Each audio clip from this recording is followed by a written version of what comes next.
The Donald Trump administration is projecting a united front on its preliminary peace agreement with Iran, but recent remarks by two of the President Donald Trump's top officials have fueled speculation about differences within the administration over the future of the Middle East and America's approach towards Israel and Iran. While the White House continues to describe the agreement with Iran as a historic breakthrough, Vice President J.D. Vance and Secretary of State Marco Rubio have delivered noticeably different messages on key aspects of the conflict, particularly Israel's military operations against Hezbollah in Lebanon. Speaking at the White House, Vice President J.D. Vance criticized Israel voices that opposed the U.S.-Iran agreement. He argued that Israel's bombing of civilian infrastructure in Beirut was undermining American-led diplomatic efforts aimed at bringing lasting peace to the region. Well, Vance suggested that continued escalation could complicate negotiations at a time when Washington is trying to move the conflicts towards a political settlement. Meanwhile, Secretary of State Marco Rubio, however, struck a much tougher tone during his diplomatic tour of the Gulf.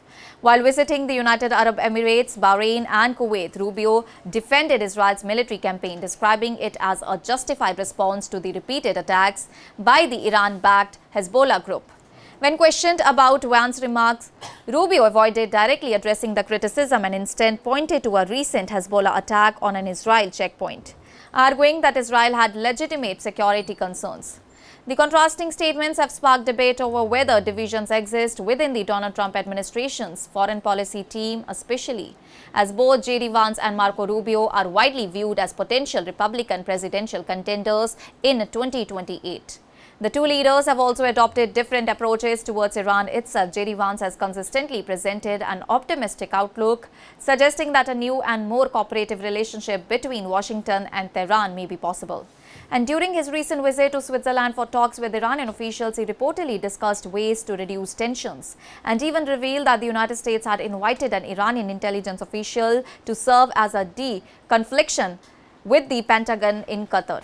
Vance has also indicated that Gulf nations could eventually help finance Iran's reconstruction if peace efforts succeed. Rubio, on the other hand, has maintained a far more cautious stance. Throughout his Gulf visit, he reassured America's regional allies that any agreement with Iran would fully protect U.S. interests as well as the security of partner nations. He stressed that while Washington wants a deal with Iran, it would not accept an agreement at any cost and insisted that any final settlement must be strong and forcible and leave no room for future security threats. Despite the differing tones, the White House has firmly rejected suggestions of any internal disagreement. White House spokeswoman Anna Kelly stated that there is only one camp within the administration, President Donald Trump's camp, and said that the entire administration remains fully committed in order to ensuring that Iran never acquires a nuclear weapon. The State Department also dismissed reports of divisions, insisting that both Rubio and Vance are completely aligned with President Donald Trump's foreign policy objectives. Political analysts, however, believe that the different messaging reflects two distinct schools of thoughts within the Republican Party. J.D. Vance is often associated with a more restrained foreign policy that favors diplomacy and reducing overseas conflicts, while Marco Rubio has long been known for advocating a tougher stance against adversaries such as Iran, Russia and Cuba.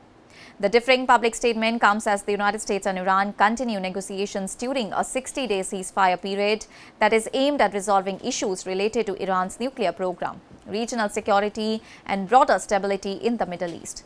And as the diplomatic efforts continue, the focus will remain on whether the administration can maintain a consistent message while navigating one of the world's most sensitive geopolitical challenges. That's all for now. Stay tuned to the Savera for more updates. Do like, comment and subscribe to the channel.